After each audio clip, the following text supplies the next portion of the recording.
저 대림절 하면 가장 먼저 떠오르는 사람 가운데 한 사람은 바로 세례 요한일 거예요. 그는 척박한 광야에 머물면서 이 하나님의 뜻을 구하던 아주 특별한 사람입니다. 제가 특별한 사람이라고 이야기하는 것은 그가 오실 예수 그리스도를 예비하는 사람으로 하나님으로부터 특별한 사명을 받은 사람이기 때문입니다. 오래전 이사야의 예언대로 주님이 오실 길을 준비하면서 광야에서 이 세상을 향해 목 놓아 소리쳐 외쳤죠. 그것은 회개하라, 천국이 가까웠다라고 하는 이 복음의 말씀이었습니다. 그를 광야에 외치는 소리라고 부른 이유가 바로 여기 있는 것이죠. 요한이 그리스도가 오시는 것을 기다리는 아주 특명을 받은 특별한 사람이라면 그가 머물렀던 광야도 그래서 특별한 곳이라고 말할 수 있을 겁니다. 이 분주하고 또 인위적인 세상과는 조금 구별되는 것, 그러니까 자연 그대로의 공간이기 때문이기도 하지요.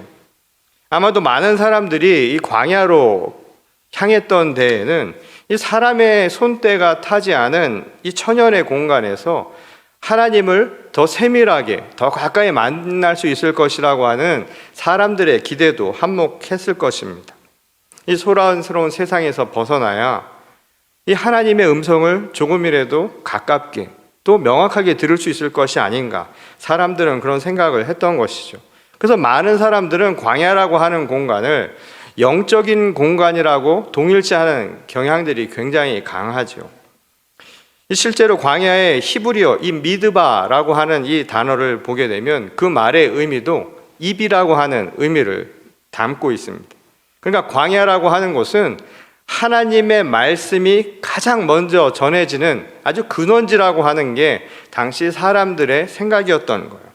이 수많은 입들이, 수많은 말들이 난무하는 세상, 그리고 독설과 비방이 난무하고 또한 세상의 죄악으로 가득 찬 바로 그 현실 속에서 벗어나서 하나님의 입, 곧 그곳을 통해서 선포되는 진리의 말씀을 듣기 위해 사람들이 광야로 향해 갔던 것이죠. 그러니까 그곳에는 무언가 특별한 게 있을 것이다. 세상이 주지 못하는 평안과 진리가 그곳에 있을 것이라고 하는 기대가 바로 사람들에게 있었던 겁니다. 그렇다고 광야가 그 자체로 무슨 특별한 공간이 되어주는 것인가 하면 그렇지 않죠. 그것은 세례 요한도 마찬가지일 겁니다. 애초에 광야라고 하는 것을 하나님이 하나님과 만날 수 있는 특별한 장소, 일종의 접선 장소처럼 특정해서 만든 것이 아니기 때문입니다. 그것은 율법의 규례에 따라서 성전에 들어가 성전에서 일정한 규례에 맞는 형식의 제사를 드려야만 하나님의 임재를 체험하고 하나님의 나라를 내가 얻을 것이라고 생각했던 유대인들의 고정관념, 그것과도 연관이 있죠. 그래서 바울도 이런 말을 한 바가 있습니다. 고린도전서 6장 19절을 보면 너희 몸은 너희가 하나님께로부터 받은 바 너희 가운데 계신 성령의 전인 줄을 알지 못하느냐. 너희는 너희의 것이 아니라. 마치 행복이라고 하는 것이 특정한 곳에만 존재하는 것이 아닌 것과 마찬가지의 이치라는 거예요. 어디를 가야 행복을 우리가 찾는 것 아니죠. 내 안에서 행복을 찾지 못하는 자는 어디를 가서도 행복을 찾을 수 없기는 마찬가지입니다. 그러니까 어디에 있는가가 중요한 것이 아니라 내 안에 무엇이 있는가가 중요한 것이죠. 그건 내 안에서 성령을 발견하지 못하는 자에게는 완전한 성전이라고 하는 것은 존재하기 어렵다라는 겁니다. 바울은 자기가 주인 되어 살아가는 삶, 곧 성령이 내 안에서 이끄시는 삶이 아닌 삶은 결코 하나님의 임재를 체험하기 어려울 것이라고 이야기한 겁니다. 그것은 예배할 때도 마찬가지죠. 우리의 몸이 이 예배의 처소에 있다 해서 우리가 완전히 하나님의 임재를 체험하는 것은 아닙니다. 아직도 머릿속에서 다른 생각하는 경우가 많죠. 아직도 가스불 끄고 왔나? 아직도 전기는 제대로 돌아가고 있는가? 세상의 분주함 속에서 여전히 있다면, 여전히 그리고 모든 것을 내 중심으로 생각하고 있다면 여전히 그것은 하나님의 성전에 머문 자의 모습이 아니라는 거예요. 그것은 봉사할 때도 마찬가지죠. 섬김을 다해도 그것이 나를 위한 것이라면 결국 자기 만족에 지나지 않을 수 있다는 겁니다. 그것은 멀리 선교 여행을 떠나서도 마찬가지죠. 선교 사역을 행하고 있을지라도 그것이 하나님의 영에 의한 하나님의 말씀이 내 자리에 있지 않으면 그곳에서도 전혀 우리는 하나님의 임재를 체험하기 어려울 것이란 말씀입니다. 이 하나님의 입처럼 진리를 우리에게 선포해 주는 공간이라고 생각해서 들어간 광야도 그래서 매한가지라는 거예요. 신앙의 다짐을 위해서 또는 우리가 신앙생활을 하는데 어느 정도 도움이 되는 것은 사실이겠지요. 예컨대 우리가 수도원에 들어가던가 아니면 내가 수련을 위해서 특정한 기도원에 들어가 있던가 아니면 이 유럽의 아주 웅장한 대성전에 들어가서 그 압도감에 내가 어떻게 못 이겨서 또는 그것에 압도당해서 영적인 곧 거룩함이라고 하는 것을 느낄 수 있을지는 모르겠습니다.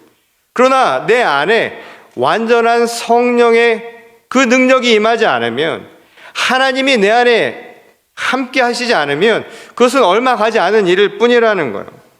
그러니 여전히 내 안에 성전을 모시고 살아야 한다. 내가 성령이 내 안에 계시다라고 하는 것을 깨닫지 못하는 한 광야라고 하는 것도 특별한 장소가 되기는 어렵다는 겁니다. 그것은 오늘 이사야의 이야기에서도 찾을 수 있는 대목이죠. 오늘 이사야가 예언한 것처럼 현실에서도 공의와 정직을 이야기하는 사람은 아주 많습니다. 그런데 이사야가 예언한 대로 진정한 공의와 정직이라고 하는 것이 세상 속에서 이루어지질 않고 있지요. 그것은 왜 그럴까요? 이 떠드는 사람들의 소리에 비해서 실제로 실현되는 부분은 눈에 띄지 않는다는 거예요. 오늘 많은 사람들이 모여서 우리가 신앙에 대한 이야기도 하고 교회에 대한 이야기도 하고 또 우리 시대의 정의에 대해서도 많은 사람들이 이야기를 합니다. 정치 이야기 좋아하는 분들도 그렇고 종교적인 이야기를 하는 분들도 그렇죠. 식당 같은 데 가면 가끔씩 한국 분들이 이야기하는 게 들려요. 무슨 얘기가 들냐면 교회 이야기가 들려요. 또 교회 이야기하면 갑자기 귀가 쫑긋해지죠. 옆 교회 이야기 다 들을 수 있습니다. 그럼 그런 이야기들 속에서 모두 다 입에 바른 이야기들을 하시는데 근데 문제는 그런 수많은 이야기가 사람들이 말함에도 불구하고 그 소리에 비해서 실제로 변화는 크지 않다는 거예요. 그 문제가 무엇이겠느냐는 겁니다. 세상의 정의를 이야기하는 사람은 많고 무엇이 우리를 옳게 만드냐를 이야기하는 것은 방법은 다르지만 목적은 다 똑같은데도 불구하고 현실은 그렇지 못한 거예요. 왜 그렇겠느냐는 겁니다. 그것은 하나님의 입으로 나오는 그 말씀을 우리가 따르지 않고 있기 때문이라는 거예요. 다시 말해서 자기 성전을 짓고 사는 것이 아니라 그 안에 자기를 주인으로 삼아서 살고 있기 때문이라는 거예요. 쉽게 말하면 제각각 자기 소리 하기 마련이라는 겁니다. 거기서 그쳐버린다라는 거예요.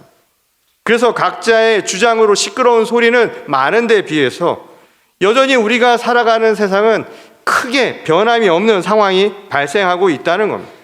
왜 그러냐 하면 울림이 없기 때문이라는 거예요. 다 자기 이야기만 하니까 누군가에게 영향을 미치지 못하기 때문이라는 겁니다. 오늘 요한이 바리새인과 사두개인을 비난하면서 이런 이야기를 하죠. 돌과 다름없는 존재라고 이야기를 합니다. 그 말은 뭘까요? 돌이라고 하는 것은 꽉 차 있는 거예요. 소리를 내죠. 자기로 꽉 차 있습니다. 돌은 돌로 꽉 차 있지 않습니까? 돌로 꽉 차 있는 세례 요한을 선택했는가? 왜 그가 특정한 사람인가를 우리가 조금 이해할 수가 있죠. 그가 다른 사람과 유별나게 다른 생활을 했기 때문이 아닙니다. 여전히 하늘의 소리를 듣지 못한 이들에게 하나님의 소리를 전하기 위한 아주 중요한 역할을 그에게 맡긴 것뿐이라는 거예요. 다시 말해서 울림을 주는 사람으로 그를 선택했다는 거예요. 이 우리말인 울림이라고 하는 말은 한자어로 공명이라는 말에 가깝죠. 이 속이 빈 쇠를 두들기고 난 뒤에 이 속이 빈 쇠를 옆에다 두면 그 진동 때문에 그 옆에 있는 쇠도 소리를 내기 마련입니다. 이 울림이라고 하는 게 그렇게 퍼져나가는 거예요. 이 파장이라고 하는 것도 그렇게 해서 생겨나는 거 아닙니까? 그래서 아주 작게 시작한 진동이 저 멀리까지 파장을 내는 이유도 마찬가지라는 거예요. 근데 이것은 사람과 사람 사이에서도 똑같이 일어난다는 거예요. 어느 시인은 공명을 그래서 이렇게 표현했습니다. 남과 더불어 우는 일이라고 표현을 했어요. 남이 울면 그 사람의 고통의 진동이 내게 고스란히 전해졌어요. 가까우면 가까울수록 그 진동을 내가 고스란히 느껴서 나에게도 똑같은 울림이 생겨난다는 거예요. 제가 오래전 군대 입대를 해서 논산훈련소에서 첫 훈련소 생활을 시작을 한 일이 있습니다. 근데 그 훈련소는 이 한 곳에 모든 게 다 있는 것이 아니라 훈련을 받는 곳은 조금 나가야지만 사격 훈련도 할 수 있고 유격 훈련도 할 수 있도록 그렇게 만들어져 있습니다. 그러니까 그 당시만 해도 훈련소에서 훈련을 받게 움직이려면 사가를 지나가야 했는데, 당시에는 그 사가를 지나가는 그 모든 민간인 지역은 대개가 논밭이었어요. 근데 그곳을 지나갈 때마다 어느 한 나이 드신 여자분이 이 한복을 입고 계셨는데, 옛날 어머니들이 입고 계신 한복에 쪽집머리를 하고 계신 분이었는데, 우리가 지나갈 때마다 그 논 한 구석에서 그렇게 우시는 거예요. 저희는 그곳을 오가면서 저 우시는 분을 보면서 아마도 정신이 온전하지 않은 분이겠거니 그런 생각만 했습니다. 근데 나중에 그곳에서 오랫동안 군 생활하고 계시던 이 상사 한 분이 그분에 대한 이야기를 저에게 들려주는 거예요. 이 자기 자식을 이 군대를 보냈는데 그곳에서 아들을 잃어버린 겁니다. 이 자식을 잃어버린 그 어머니가 그때까지도 오랜 세월이 지났음에도 불구하고 이 군인만 보면 아들 생각이 나와서 그걸 보기 위해서 그 저 멀찌감치 앉아서 쪼그려 앉아서 눈물을 흘린 거예요. 저희가 그 이야기를 듣고 그 다음에 또 사격 훈련을 하기 위해서 움직이는 과정이에요. 이 앞에 한 같은 동료가 저 멀찌감치 앉아있는 그 어머니의 흘리는 눈물을 보면서 흐느껴 울기 시작을 한 겁니다. 사실은 진군을 하면서 진군가를 불려야 되는데 앞에서 한 친구가 울기 시작을 하니까 마치 약속이나 한 것처럼 그 옆에 있는 친구가 같이 울기 시작을 합니다. 그러고 나서는 그 눈물이 마치 전염이 되듯이 그 다음 사람, 다음 사람, 다음 사람, 마지막에는 모두가 흐느껴 울기 시작을 했습니다. 어머니가 생각이 나고, 자식을 잃은 어머니는 저희를 보며 자기 자식을 떠올리며 눈물을 흘렸겠지만 그 자식을 위해서 흘리는 눈물을 본 저희들은 어머니가 생각이 나서 어머니를 생각하며 함께 눈물을 흘렸던 겁니다. 어쩌면 우리 서로가 무언가 말을 하지 않았어도 서로의 마음을 가까이 느꼈기 때문에 일어난 일종의 공명 현상과 같은 것이라는 거예요. 그래서 시인은 이런 이야기를 한 바가 있습니다. 함께 눈물을 흘릴 수 있는 한 세상은 여전히 아름답고 희망이 남아있는 곳이라는 이야기입니다. 역설적이죠. 함께 우는 세상은 오늘 이 사회의 말대로 진정한 공의와 정직을 이룰 만한 여전히 희망이 우리에게는 남아 있다는 거예요. 그런데 이러한 울림이 우리 인간의 감정에만 국한되어 있느냐 하면 그건 아닙니다. 복음도 울림의 대상이라는 거예요. 하나님의 말씀도 우리를 울리게 만든다는 겁니다. 하늘이 주는 그 맑은 소리에 우리가 반응할 뿐만 아니라 그 반응은 온 세계 가운데 퍼져나갈 수 있다는 거예요. 이 찬송가 412장은 이런 가사말로 되어 있죠. 내 영혼의 극히 깊은 데서 맑은 가락이 흘러나온다. 그것이 울려나면 참 평화를 모두가 누릴 수 있을 것이라고 노래를 합니다. 우리 안에서 하나님의 복음, 곧 맑은 가락이 울려 퍼지기 시작하면 내 영혼만이 아니라 내 주변에 있는 사람들의 영혼도 울리기 시작한다는 거예요. 그런 공명이 일어나기 시작을 한다는 겁니다. 그래서 세례 요한이 오늘 그 특별한 이유가 바로 여기 있다는 거예요. 하나님의 울림을 줄 수 있는 사람으로 지목하셨고, 또 그러한 울림을 낼 수 있도록 그 자신이 그에 적합한 삶을 살고 있었기 때문이란 겁니다. 이 세례를 받기 위해서 요단강가에 수많은 사람들이 몰려왔던 것, 그것이 바로 그 증거라는 거예요. 이미 맑은 소리가 그를 통해서 사람들 사이에 공명했기 때문에 사람들이 알고 찾아왔다는 것이죠. 근데 세례 요한이 그렇게 하나님의 소리를 울릴 수 있었던 것, 그런 울림을 주는 사람이 될 수 있었던 것은 그가 그냥 그렇게 나았기 때문이 아닙니다. 오늘 본문 8절에서 그는 이렇게 이야기를 하죠. 회개에 합당한 열매를 맺는 삶이라고 이야기합니다. 하나님의 뜻을 깨닫고 그에 알맞는 삶을 살아내는 것, 그래서 그가 울림을 줄 수 있는 사람이 될 수 있다는 거예요. 그 말은 결국 무엇을 이야기할까요? 여러분, 내 안에 공명이 되려면 전제 조건이 있죠. 돌과 같아서는 결코 이루어질 수 없는 겁니다. 내 안에 나로 가득 차 있으면 결코 될 수 없다는 거예요. 그래서 회개에 알맞은 삶을 살라고 하는 것은 다른 것이 아닙니다. 나를 오히려 비우라는 거예요. 공명은 내가 비워질 때 나타날 수 있는 소리이기 때문입니다. 종을 칠 때도 마찬가지죠. 종을 때리는 사람의 의도가 있어야 종의 울림이 있겠지만, 아무리 그 의도를 가지고 하나님이 그를 세우셨어도 그 종이 곧 울림을 주어야 할 그 사람의 안이 차 있으면, 자기로 차 있으면 결코 그 종은 소리를 내지 못하는 법이라는 거예요. 광야에서 절제와 청렴한 삶을 살았던 것, 오늘 그 이야기를 묘사한 것은 그의 특정한 모습을 이야기하고자 한 것이 아니라 바로 그의 마음의 이야기를 하고 있었던 겁니다.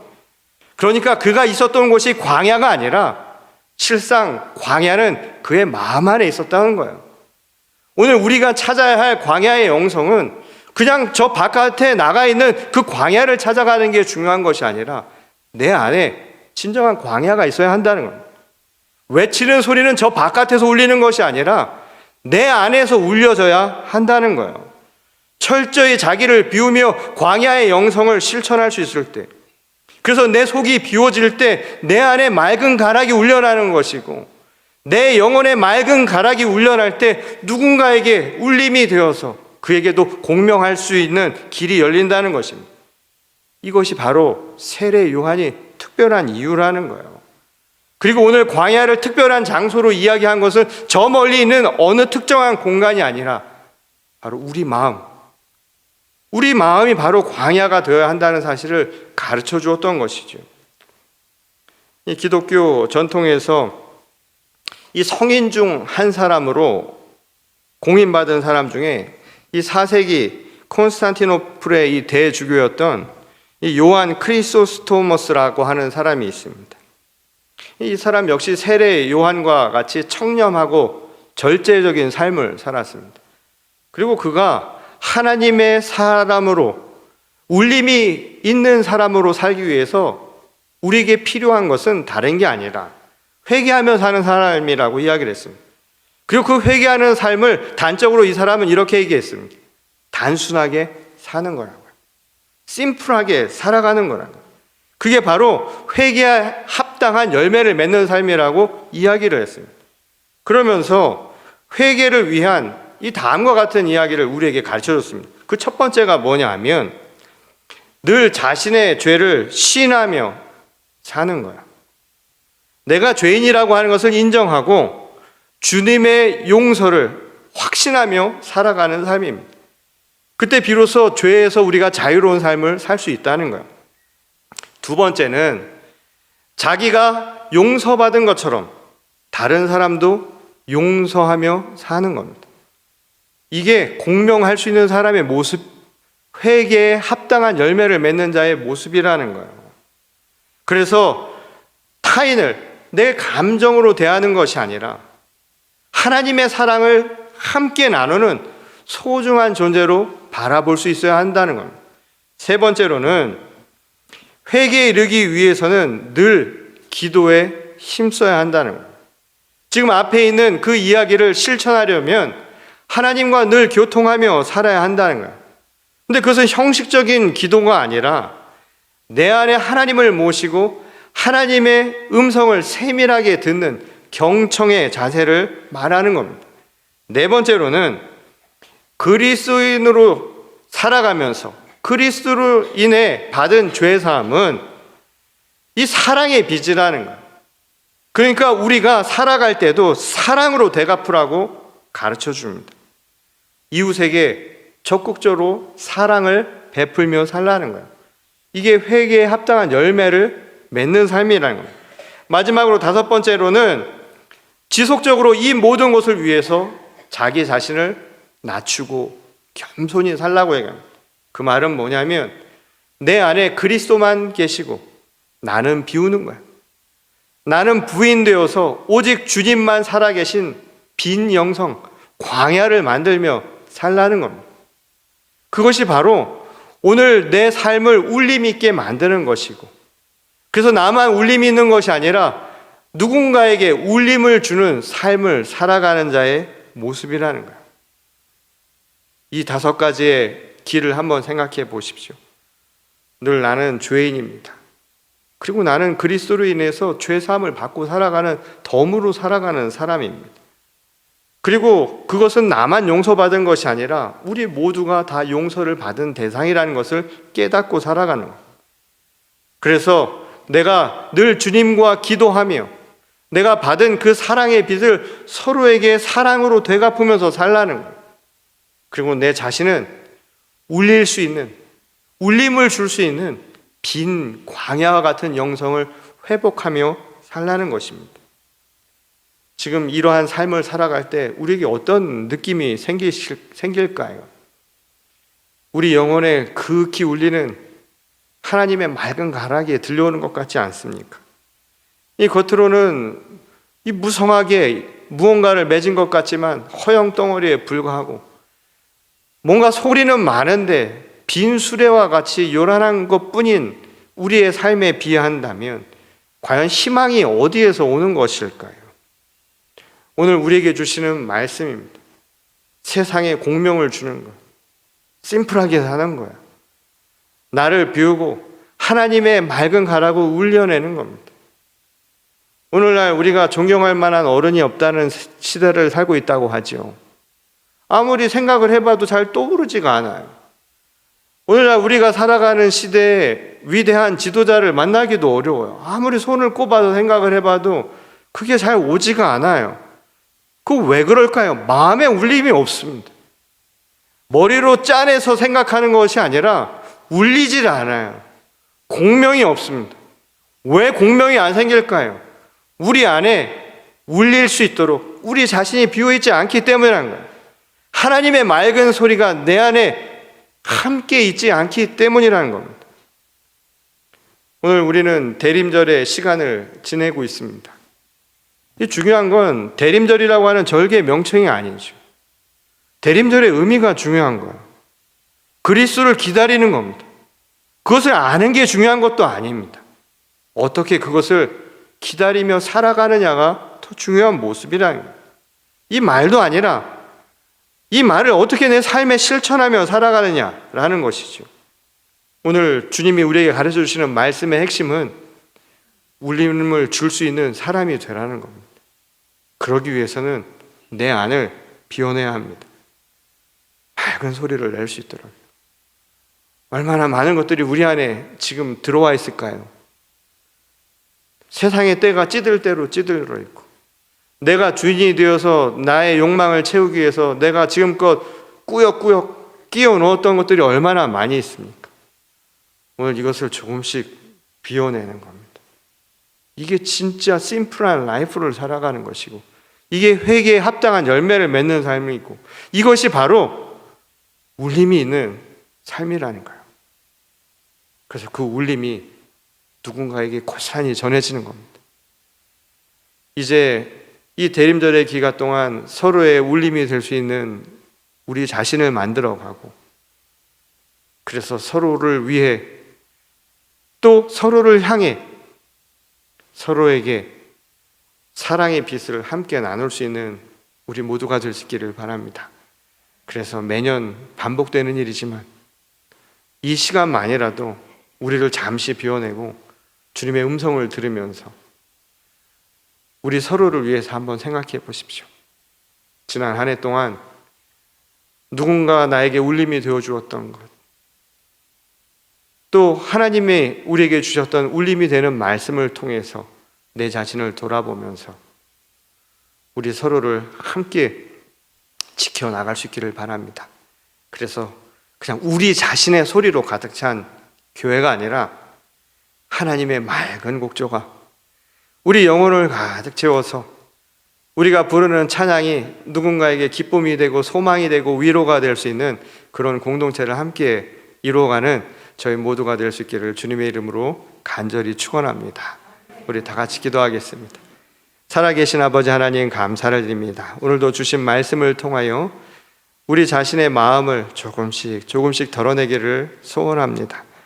우리 마음에 얼마나 많은 내 자신과 내 욕망과 또한 내 생각이 가득했는지 조금씩 덜어내고, 그것이 우리에겐 집착이요 또한 그것이 우리에게는 또 다른 어려움의 원인임을 다시금 깨닫고 하나둘 덜어내어서 정말 우리 안에서는 주님의 맑은 가락이 우리 영혼을 적시고 또한 우리 서로를 공명하며 서로를 울려줄 수 있는 울림이 되는 주님의 귀한 공동체, 주님의 귀한 성도 한 사람 한 사람이 다 되게 하여 주시옵소서.